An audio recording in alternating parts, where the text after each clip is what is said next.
guys, welcome back to another video. It is Monday the 4th of September. It is Labor Day. It's a day off. And summer's supposed to be over and it's still hot. So I just want to do a quick bike check. Here I got a new rig. This is the Poseidon Ambition X. So if you remember back a little while, almost a year ago, I had the Poseidon X, the olive green. Ended up getting rid of that bike because I wasn't riding it, and the reason why I wasn't riding it is because it didn't quite fit. It was a small frame. This is also a small frame. That frame was a 52. This one's a 49. So the whole idea of the Ambition X is revised geometry, so you get better upright, more comfortable position with the longer head tube, better standover height, and overall a better experience for us older folks who just want to be comfortable when we're riding. So I got this a couple weeks ago now, and haven't had much of an opportunity to ride because it's still so dang hot. Typically, I like to use these drop bar bikes for when it gets a little bit cooler and into the winter months for riding.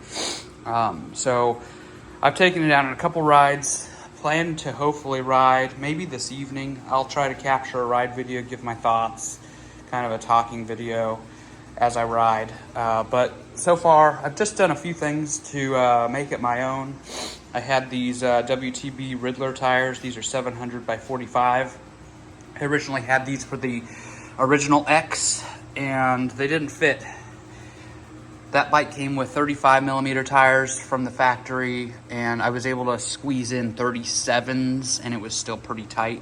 So this bike comes with 40s, and with that, I went ahead and tried to squeeze these in here straight away. I didn't even give the stock tires any chance because I really wanted these tires, when I first got them months ago, and they fit on here great. So you're not going to have any trouble with clearance on the fork. There's plenty of room there.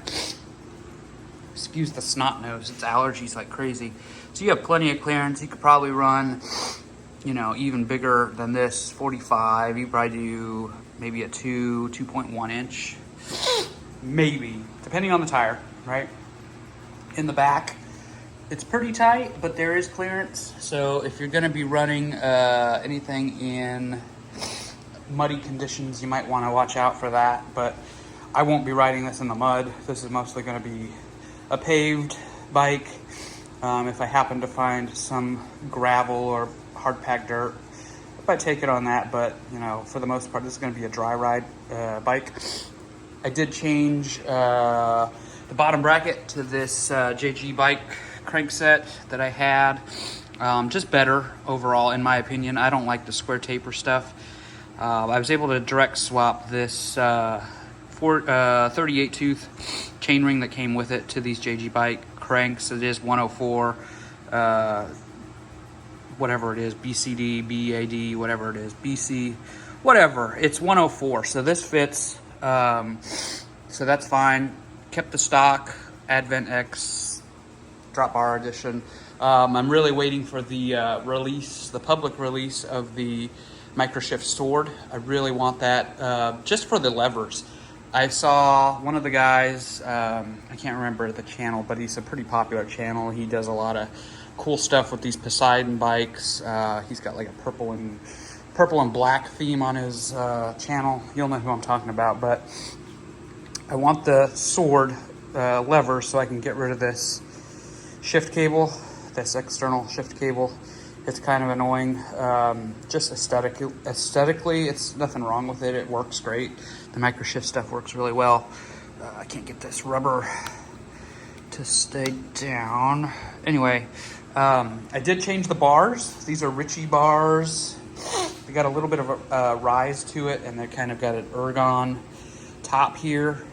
A little bit less wide, so more kind of a happy medium between the super flared and the not so flared road bike bars. So it's kind of an in-between. There is a slight flare, but it's not as aggressive as the bars that came with it. And I also feel like these aren't as wide. I think these are 40, they're 40 some, and I think that the stock bars are 44, 45, I don't know. They seem really wide, but these feel a lot more comfortable. Changed the stem just because I had this specialized stout stem. It's the same as far as I could tell. The stock stem doesn't have any labeling on it, so I measured them kind of side by side. They look similar in rise, both about 90 millimeters in length. So I just put that on there because I had it lying around and it had the extra kind of branding there, so give it a little bit of extra character. I put my Rock Brothers bag on here, got my Schwinn lights ready to go for some night rides. Bontrager Elite computer. This is very basic and generic. It does support sensors, so I have a heart rate sensor, a cadence sensor, and a speed sensor. But it doesn't do any smart features like connecting to Strava or anything like that. It's just for kind of real time, how you're doing, how fast you're going, heart rate, cadence, stuff like that, distance. It all has all that.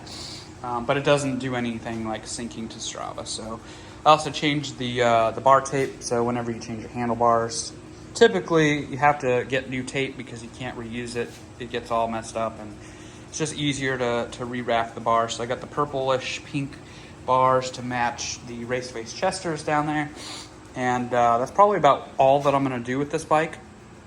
Really no need to do anything else. In the future, if I find that I'm not happy with the wheels, I think that would be the next logical upgrade, is to get a nice wheel set. Potentially, maybe get the through axle conversion kit from Poseidon. That's out of stock right now, so still dealing with quick release, which isn't a problem for me. I don't mind the quick release. It's actually kind of preferred if you do get into a situation out there and you're like me and you don't carry tools. You know, it's easy to just have the ability to take the wheel off, put in a new tube or whatever. Speaking of tubes, I have converted the stock wheels to tubeless. They are holding up just fine. I put about 45 PSI in there a couple days ago. Had to kind of shake them around, move them around a couple times, fill it back up because it was losing a bit of pressure, but now it seems to be holding strong. It still feels pretty firm. Haven't touched it in a couple days, and that's pretty much it. This bike in matte black, so nice. So if you're on the fence about colors or anything like that, I'd highly recommend the matte black. It's just stealthy. It looks sleek. You know, it just really goes well. So any kind of color combination you want to do with this, a purple, blue, orange, red, whatever, it's all going to pop really nicely for your accents, so your pedals, your tape, all that kind of stuff. So hopefully I'll be able to get out there and ride this evening. That's kind of the hope. Hopefully it cools off. Currently it's 11:30 in the morning. It's already 84 degrees and the humidity is just the worst. So that's it for this one. Stay tuned for more on this bike. I'll get a riding and kind of real-time talking point of view about the bike and everything like that. But this is it. Not much videos out there on this particular bike. There's a couple of channels that have this featured on it, but not really much more than that. And all the channels that I've seen are only featuring the silver, which I thought about, but I really wanted the matte black just because haven't had a black bike in a while. So thanks again for watching. Thanks for all the support, the subscriptions, the comments. Keep them coming, and we'll see you in the next one.